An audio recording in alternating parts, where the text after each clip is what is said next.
Hello, everyone. It's good to see you all. Very pleased to have Antonis Manoussakis from Crete, and he's speaking on a variant of the James III space. Antonis, please go ahead. I would like to thank the organizers of the webinar, and especially Sari for the invitation to give a talk. We will present the first part of a joint work with Argyros and Manoussakis, leading to the construction of an L2 saturated D2 HI space. The definition will be given during the talk. As the title of the talk indicates, we use variants of James III space, and we will start with a quick overview of the James III space.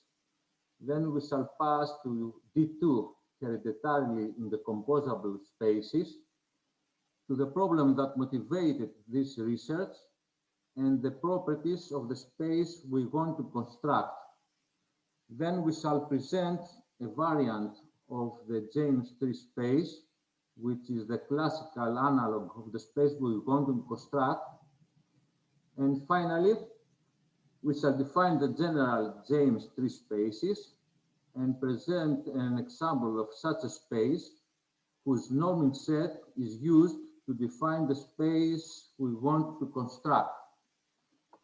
So we start with James III space, and in 1974, James presented the first example of separable Banach space with non-separable dual and not containing an isomorphic copy of L1. The space became known as the James III space, denoted by JT. And shortly after, the Strauss and Stigall presented a function space named as James function space, satisfying the same properties. So we will start by recalling the definition of JT and also explaining why this space is the prototype concerning the structure of the separable Banach spaces with non-separable dual and not containing L1. So we begin with some definitions on trees. We will consider partial order on N, which induce the dyadic tree order and goes as the following diagram. Okay, two natural numbers are said to be comparable if one is predecessor of the other, otherwise are said to be incomparable. A segment is any subset that consists of the natural numbers that are successors of K and predecessors of N for some K and N. A branch is a maximal segment, and we shall denote by the calligraphic letter B the set of the branches. Okay, it is known that the cardinality of the branches is equal to C. Okay. We shall consider also another partial order T on N, which induces an infinite branching tree. That is a tree such that every node has infinite many immediate successors. Okay. That's the things that we need from the trees. Okay, segments and branches of T are defined in a similar manner. Okay. If S is a segment of a tree, we define the linear functional S of X to be the sum of the coordinates Xn of X with N in the segment. The James III space is the completion of C00N under the norm, which is given as the supremum of the L2 norms of the finite sequences Si of X, where the segments are the joint segments of the tree. Okay. Let's see some basic properties of the James III space. The first is that the space has a boundedly complete basis. The space is L2 saturated. That means that every infinite dimensional subspace contains a further subspace isomorphic to L2. The dual space is non-separable. And another important property is that the second dual of the James III space is the direct sum of the space with L2 of B. Now, Amemiya-Ito proved a stronger property than Del2 saturation. They proved that every normalized sequence Xn satisfying that sigma of Xn converges to 0 for every branch, then the sequence has a subsequence equivalent to the usual vector basis of L2. Now, Amemiya-Ito lemma is an essential tool for the study of James tree spaces, and variants of their lemma are used in our work. Now, James tree space and its variants have been thoroughly investigated by several authors. There are also a monograph entitled The James Forest. And let us mention that Yusup and Moret define the space JT infinite, whose norm is defined as the norm of JT on an infinitely branched tree, and so that similar properties hold. They also proved that the natural tree duals of JT and JT infinite are not isomorphic.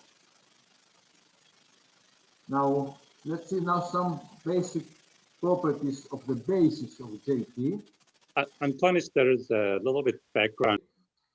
Okay, you have to recall some basic properties of the basis of JT.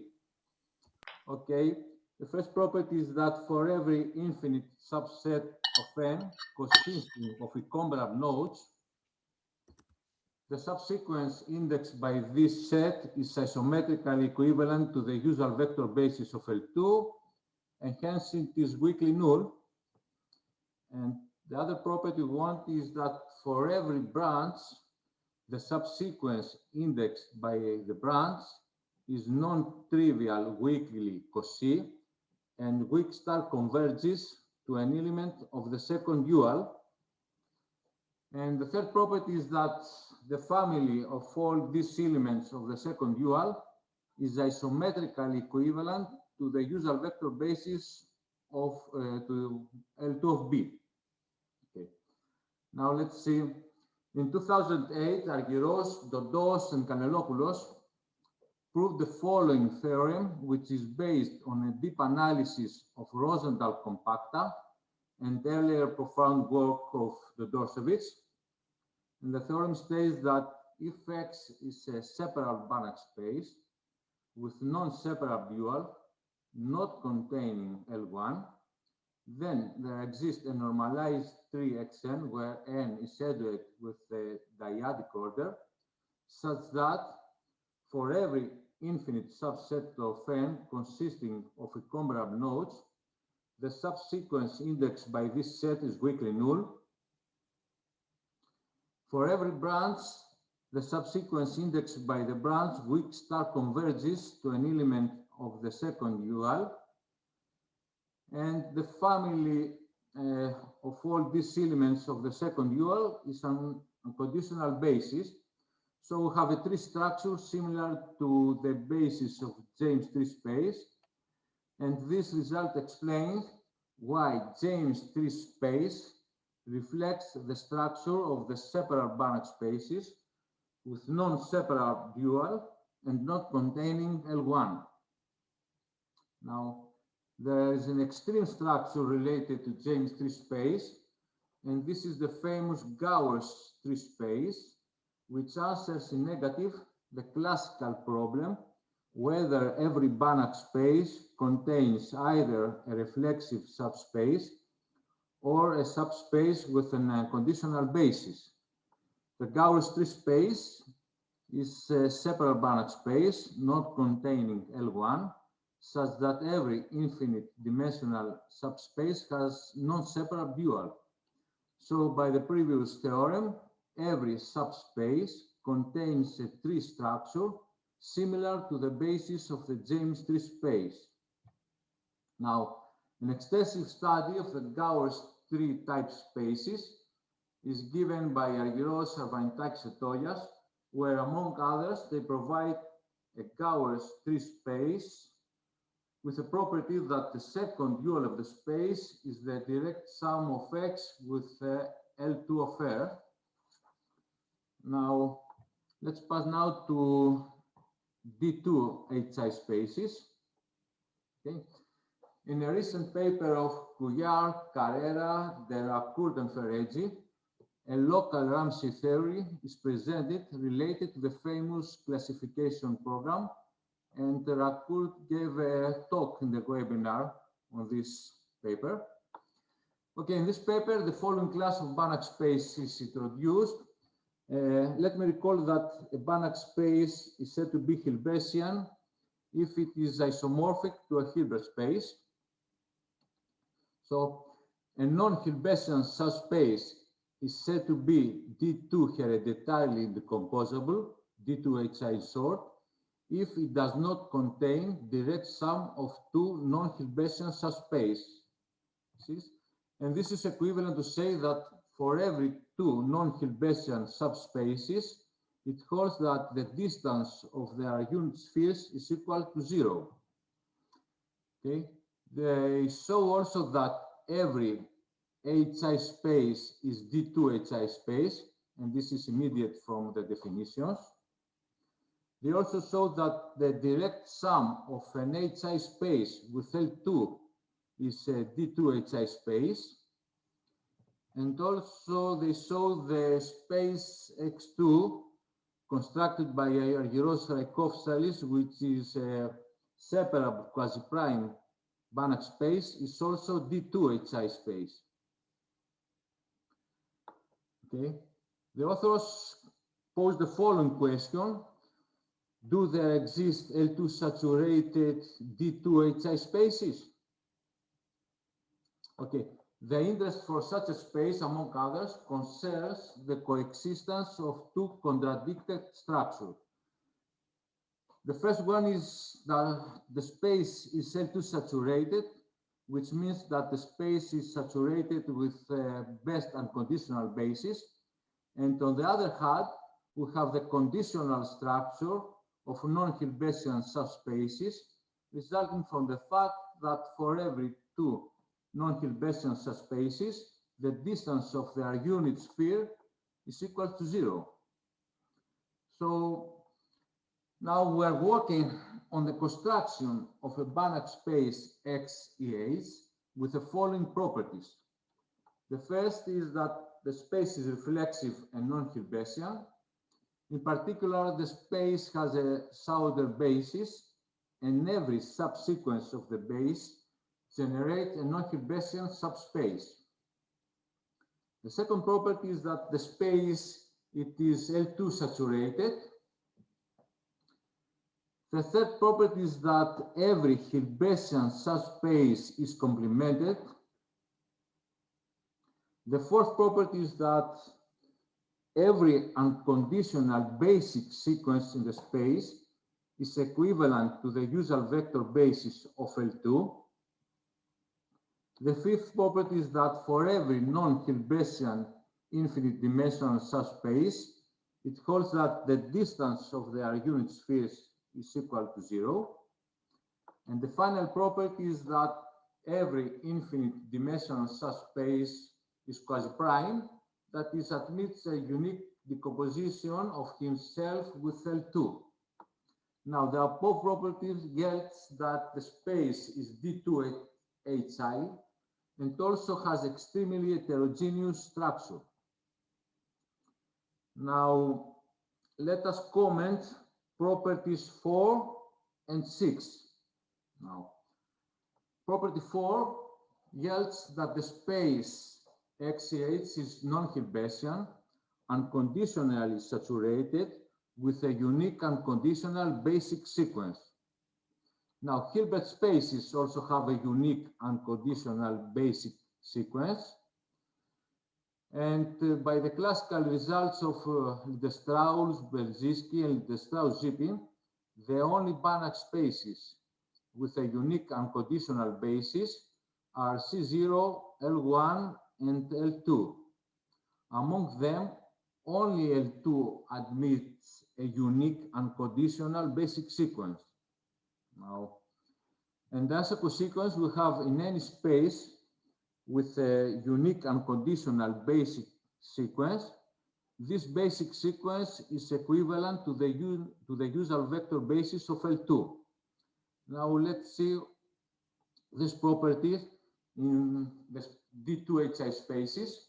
Okay, the unique unconditional basic sequence is a general property of D2HI spaces, and in particular the following holds: every non-Hilbertian subspace of a D2HI space does not have an unconditional basis.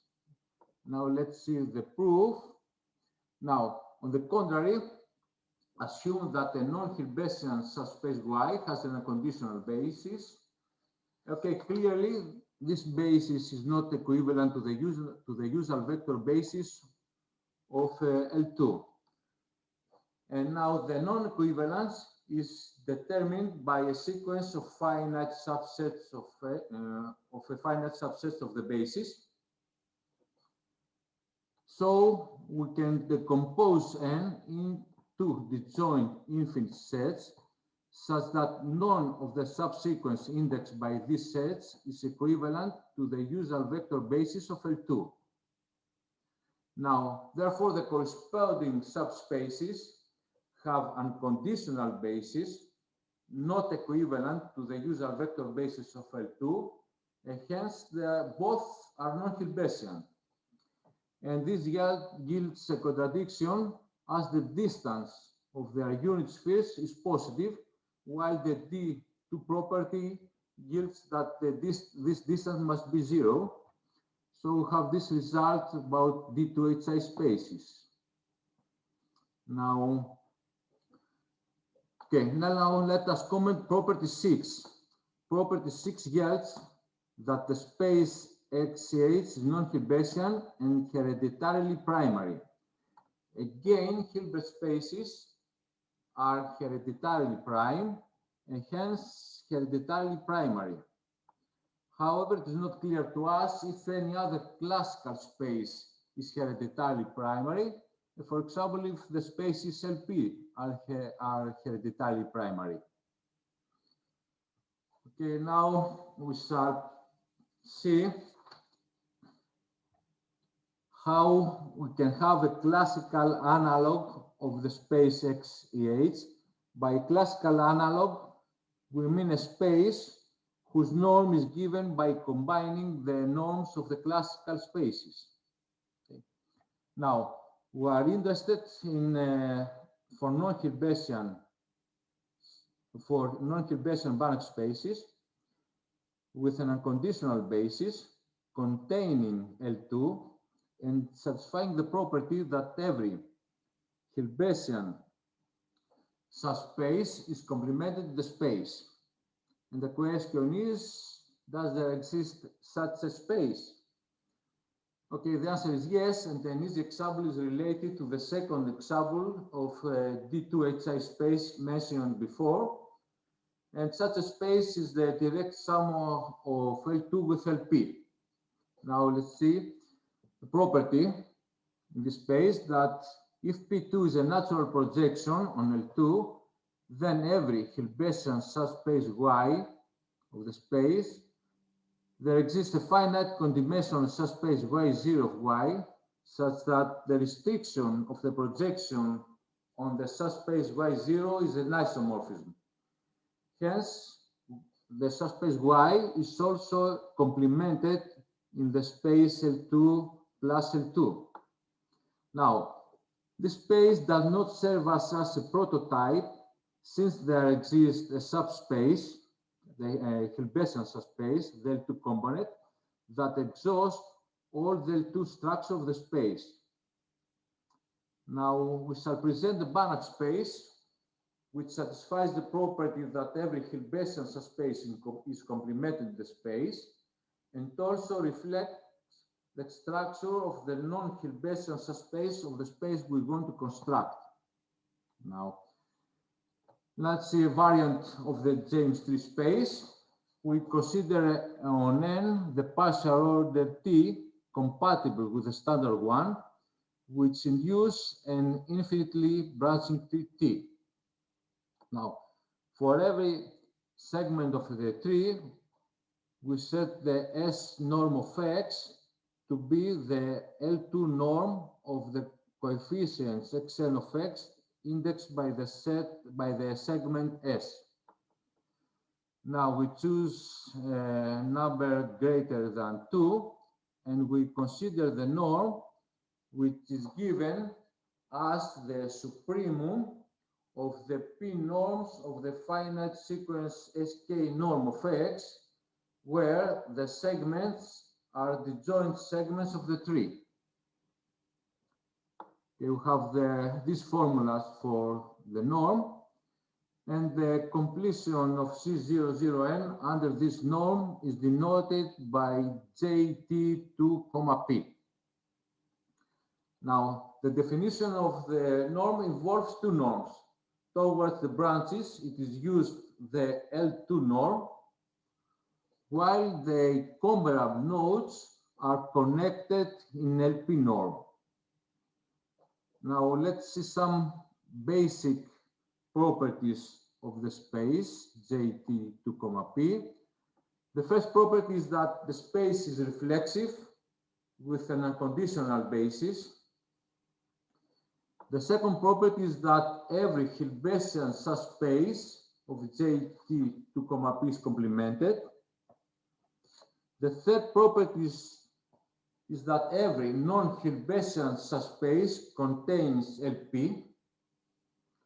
And the final property is that for every Hilbertian subspace and the projection on this subspace, it holds that the complement of the subspace is isomorphic to the space JT2, P, and therefore non-Hilbertian subspace exhausts the L2 structure of the space.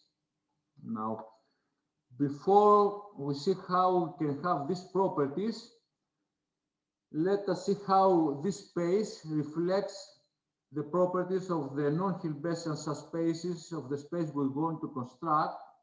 Now, first we see some properties of the space JT2, P.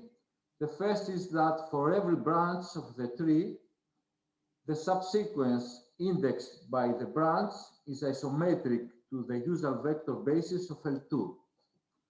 The second property is that for every infinite subset of n consisting of incomparable nodes, the subsequence indexed by this set is isometric to the usual vector basis of LP.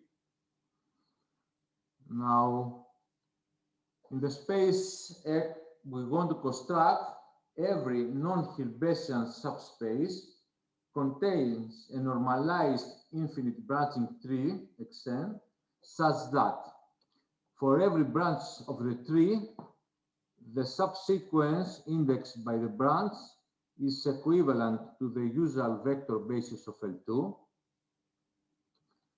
And for every infinite subset of n consisting of incomparable nodes, the subsequence indexed by this set is a Sauder basic sequence not containing any unconditional subsequence, and hence generates a non-Hilbertian subspace.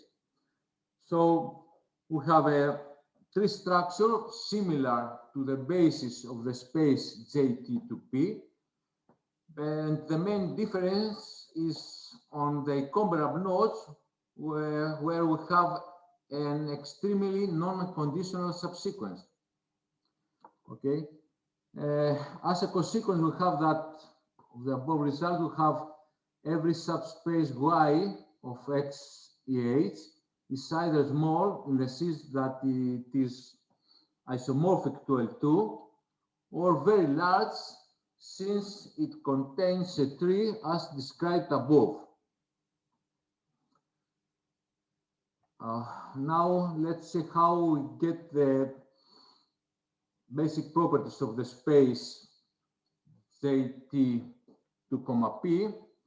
Now the first result says that every normalized weakly null sequence has a subsequence that admits upper L2 estimate with constant 4 that is, the norm of any vector is dominated by 4 times the L2 norm of the coefficients. Now, to see how we can have an isomorphic copy of L2 or LP in the space, we have to examine the behavior of the sequences on the branches. And the first result says that if we have a normalized weakly null sequence in the space JT2, P, and there exists a branch such that the limit superior of the norms of Xn restricted to the branch is positive, then the sequence has a subsequence equivalent to the usual vector basis of L2. So if we have such a sequence, we have that has a subsequence that generates L2. And in order to have LP, we need some different behavior. And the theorem says that if we have a normalized weakly null sequence such that the norms of Xn restricted to a branch converges to 0, and this holds for every branch, then the sequence has a subsequence equivalent to the usual vector basis of LP. Okay. Now, to prove this theorem, the basic tool is a refinement of the Amemiya-Ito lemma.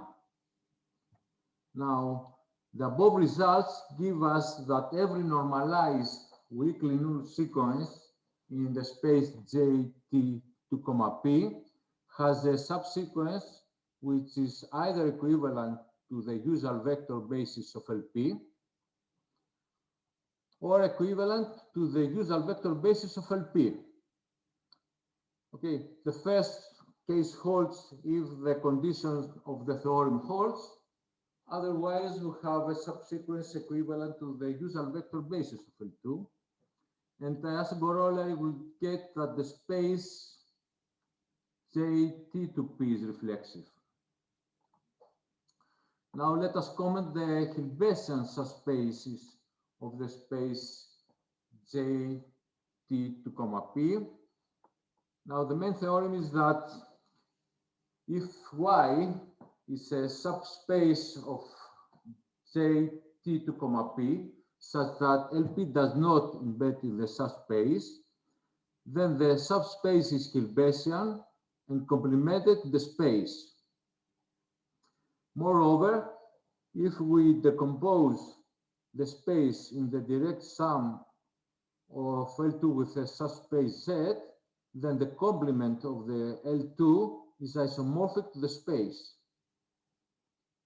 Now, the proof of this theorem is based on the following proposition, which says that if Y is a subspace of the space J2, P, such that LP does not embed in the subspace, then there exists a finite set of branches T and a finite condimensional subspace Y0 of Y, such that if PT is a natural projection on the subspace generated by the subsequence of the basis indexed by the elements of the branches belonging to the set T, it holds that the restriction of the projection on the subspace Y0 is an isomorphism. Now, the space CT is Hilbertian, so it follows that the image of the subspace Y0 is Hilbertian and complemented in the subspace Z tau. But this yields that the subspace Y is also Hilbertian and complemented in the space. And now we have finished with the basic properties of the space JT2, P.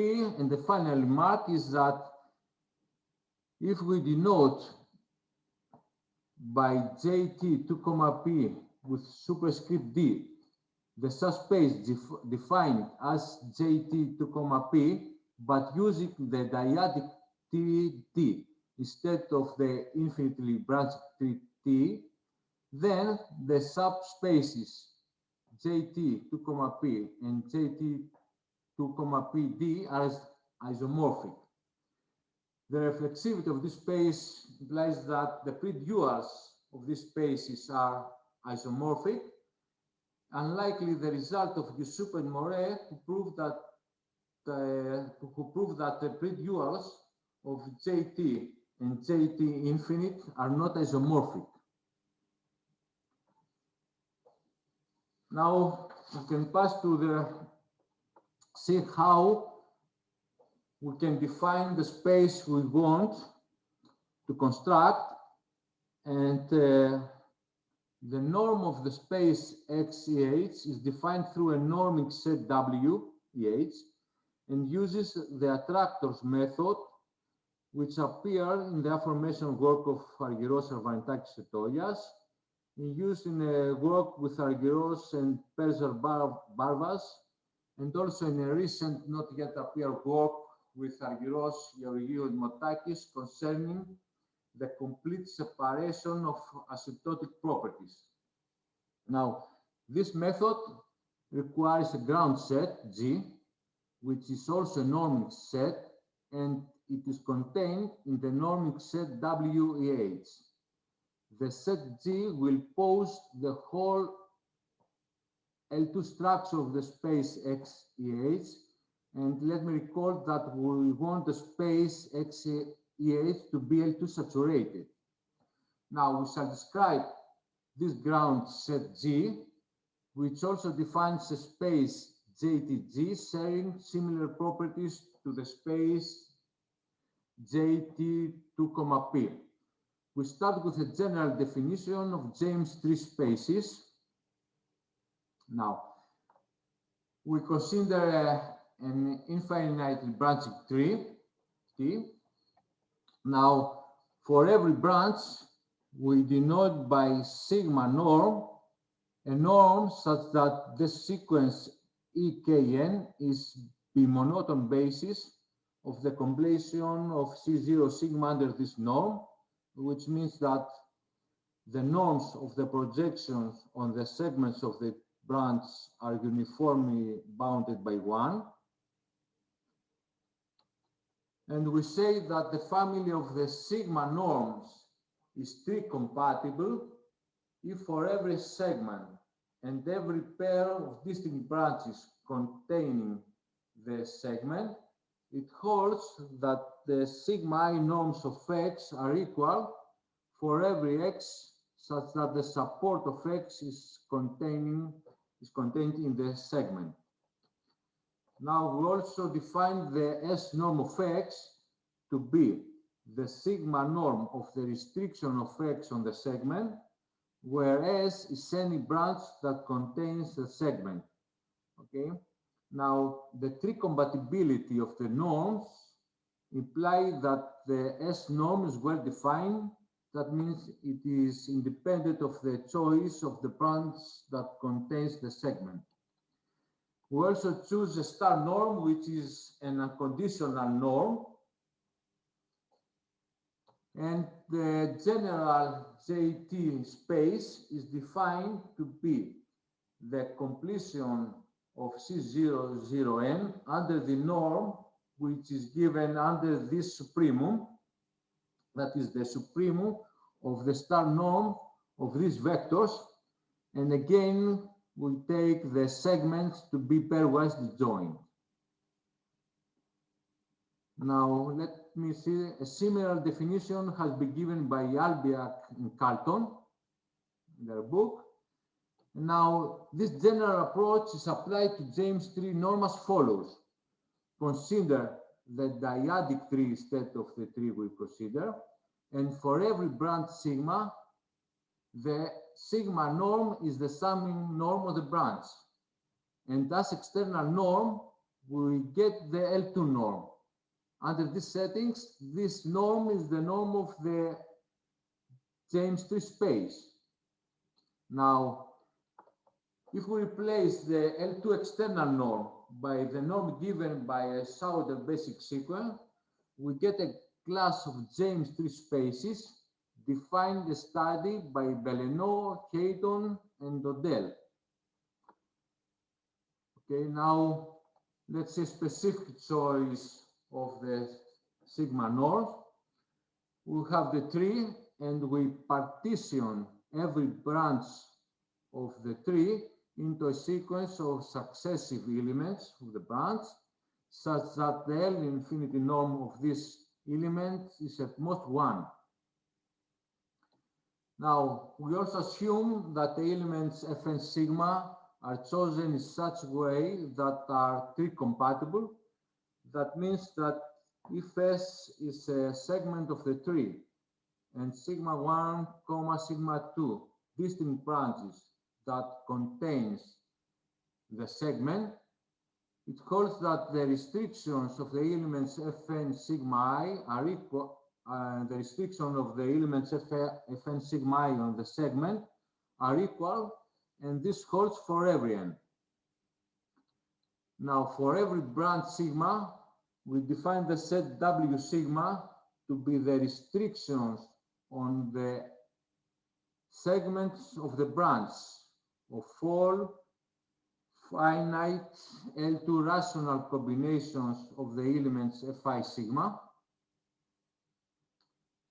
Also, for every segment of the tree and every branch of the tree that contains the segment, we set W sigma of S to be the elements of the set W sigma, such that the support of S is contained in the segment. Now, the tree compatibility of the elements Fn sigma implies that the set W sigma 1 of S is equal to the set W sigma 2 of S whenever S is contained in the intersection of the branches, and hence the set Ws is well defined.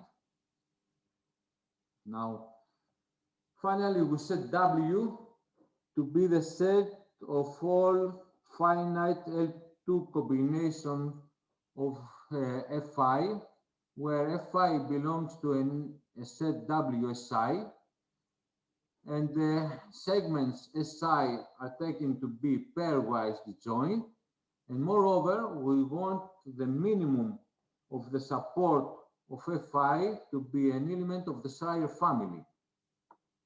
Okay, under these settings, the norm of the space is given by the formula W norm of X is the maximum of the supremum of phi to X phi in the set W, and the L infinity norm of X. Now we shall give an alternative definition of this norm without using the functionals. Okay, for every branch of the tree, we define the sigma norm of X to be the maximum of the L infinity norm and the supremum of phi to X for phi in the set W sigma defined before. Again, the tree compatibility of the elements Fn sigma implies that the sigma norms are tree compatible. Again, for every segment of the tree and every branch that contains the segment, we have set the S norm of X to be the sigma norm of the restriction of X on the segment. Again, we have the tree compatibility of the sigma norms implies that S norm is well defined, that is independent of the choice that contains the segment. And as external norm, we consider the norm of the two convexification of the Schreier family, that is the norm of X is given as the supremum of the L2 norms of the coefficients of the vector indexed by a set F, where the set F is taken to belong to the Schreier family. Okay, then it is easy to see that the W norm is given by this supremum. Okay, now let's now see how we choose the elements Fn sigma. Okay, now for defining the ground set G for every n and for every branch of the tree, the functional Fn sigma is taken to be a multiply of a vector where the number mn comma sigma belongs to a prefixed set mn, which is appropriately chosen, and the vector sum lambda k ek star is the unique L2 repeated average supported in the branch, and the set Fn sigma is a maximal element of the Shire family Skn comma sigma. Now the numbers Kn comma sigma and Mn comma sigma are chosen using a coding function. And now the ground set G is the normic set W defined above using the choice of the functionals Fn sigma. Okay, we denote by JTG the completion of C00 and under this norm. Now, let's see some basic properties of the space JTG. The first property is that the space is not reflexive. The second property is that every subspace Y of JTG contains C0 or L2. And the third property is that every Hilbertian subspace is complemented in the space JTG. Now, for the study of the properties of the space JTG, we use similar techniques as in the space JT2, P, and as we mentioned, the set G will be used as a subset of the normic set of the space we want to construct. Now, the study of the spaces JT2, P and JTG will appear soon in arXiv, while the study of the space XEH is still in progress. Now, I would like to thank you for your attention. All right, thank you so much, Antonis. That was a very impressive work. We can open for questions and comments.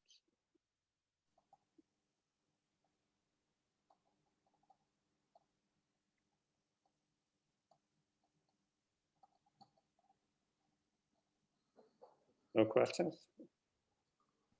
I have a naive, silly question, if I may. Yeah, sure. Go ahead. I think it was on slide number 23 when you pointed out that your JT 2, P is do it with the dyadic tree or the infinitely whatever tree T, and you said these two spaces are isomorphic to each other. This page, full, maybe let me make full screen. 23, I think it was. Yes, this page, yes. This page? Yes, yes. So very naively, I don't understand all the subtleties here. Naively, I would have thought it's much easier to work with the dyadic tree than with the infinite tree T. Is there some way that you can use properties of the space with the dyadic tree to get the properties of the other space more easily? Or have I completely misunderstood some difficulty here? No, we can use the dyadic tree, but since we want to construct the space XCH, we use the infinitely branching tree. All the results holds for the dyadic tree. The spaces are isomorphic.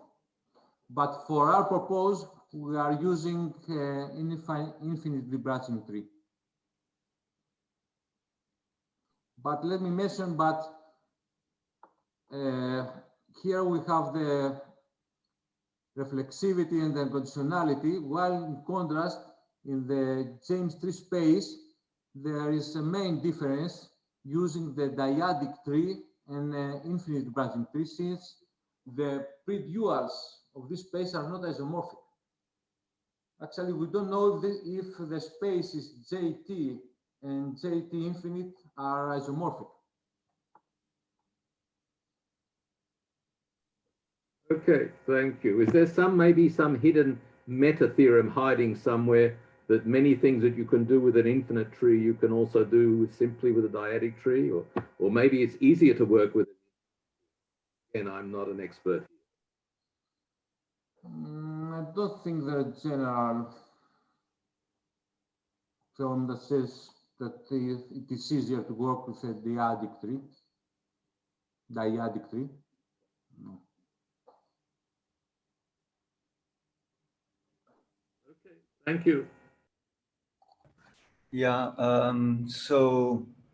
it is well known that if you take a HI space, it can never be minimal, right? I mean, the classical HI spaces. And with Noe and Wilson, we have the conjecture that the same should hold for the G2 HI spaces. So we would conjecture that such spaces cannot embed in all the non-Hilbertian subspaces. So do you have any feeling about what holds for your L2 saturated examples? Yes, this is something that we're looking, but what we can say that every non-Hilbertian subspace that is a complement of L2 is isomorphic to the space. This result we know, but about D2 minimality, we don't have an answer.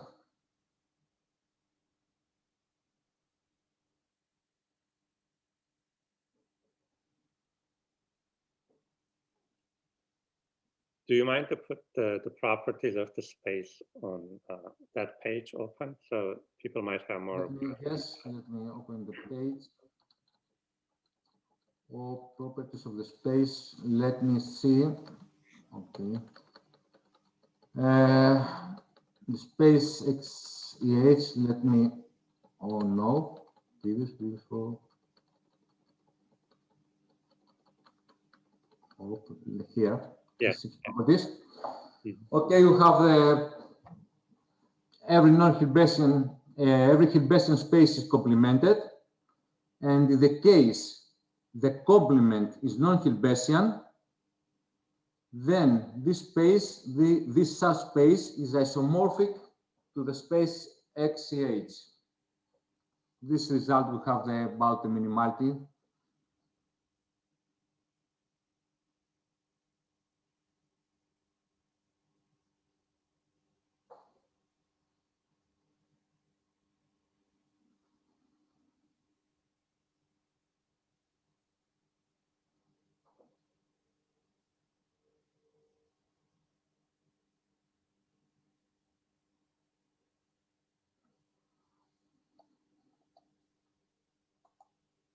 So there is no abstraction for being D2 minimal, then, right? So we just don't know, right? Yes, still we don't have any such a result.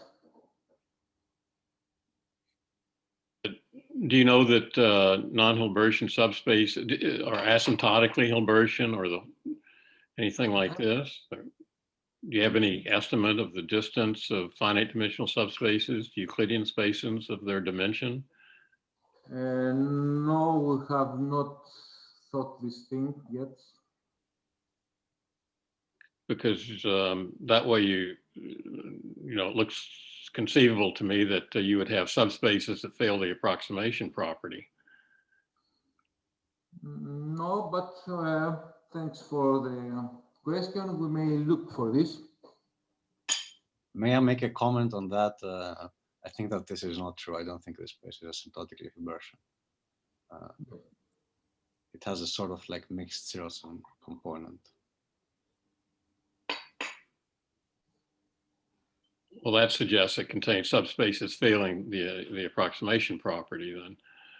And then that would be one way of disproving the minimality, the D2 minimality. Okay.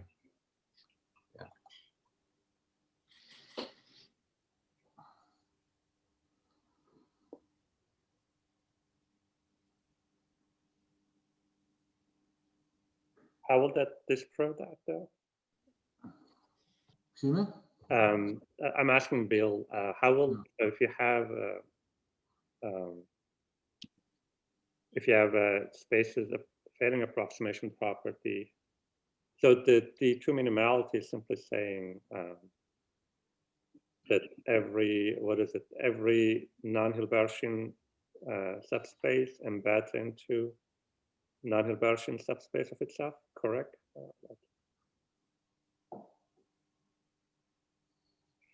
The space itself should embed into any of its non-Hilbertian subspaces. Okay. So yeah, what you say in particular would be true. So how does the approximation property failing that will? Okay, no, you're right. That by itself wouldn't do it. You would have to have some different growth rate of the distance to Euclidean space, something like this for two subspaces. No, just knowing formally it wouldn't work to just have subspace failing approximation property. Yeah, D2 minimality is really weird. I mean, I think it all comes down to, this is my opinion, but if you just look at the L2 sum of finite dimensional spaces and whether you can construct finite dimensional spaces with certain growth, where they have this saturation property. It's sort of like what you want is a Dvorsky theorem for large constants. And I don't know if such things exist or not. I mean, I think this is more like a local question than infinite dimensional question. Is it true that you can prove a Dvorsky theorem for large constants? What I mean is, so whenever you have a let's say you have a certain finite dimensional space with constant 100. I mean, not 100, but a function of n, like something like log n. Can you find certain subspaces with say log n, something like that? I don't want the full Dvorsky theorem. I want just reduce the distance function. Does such a thing exist? Does anybody know? State again what you want. So I want a sequence of finite dimensional spaces which tends to infinity. So the distance functions also tends to infinity, but the growth rate can be anything. And what I want is I want the subspace of these finite dimensional spaces, again, dimension going infinity, but now the distance function is slower than the original one, but still not constant. It's not L2, but slower. Yeah, I guess.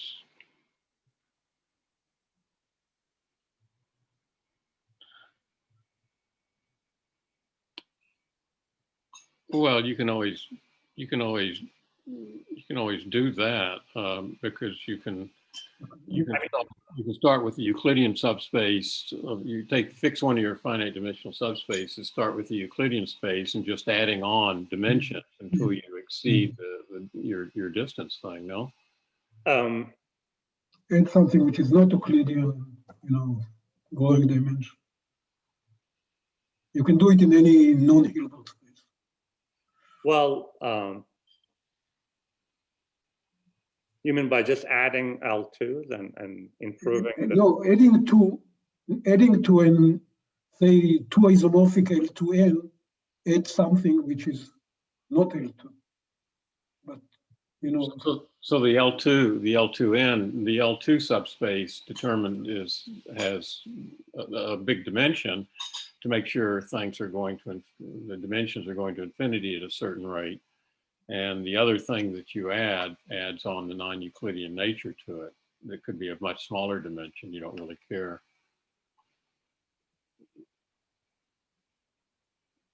I think maybe I didn't state it correctly. I think I wanted some sort of like hereditary property, but I need to I need to sort of think about what exactly I'm asking. I think this the two minimality you can sort, if you think in terms of L2 sum of finite dimensional spaces, you can reformulate in that sense. So that's what you're looking for, right? Mhm. But anyway, this wasn't, sorry, this was Antonis.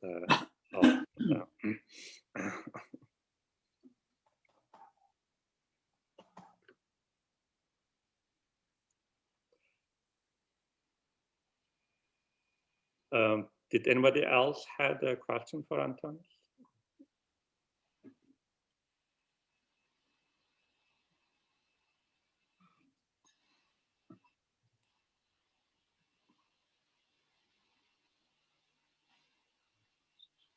Okay, so thank you so much again. So we'll continue our conversation now. I'll just stop the recording.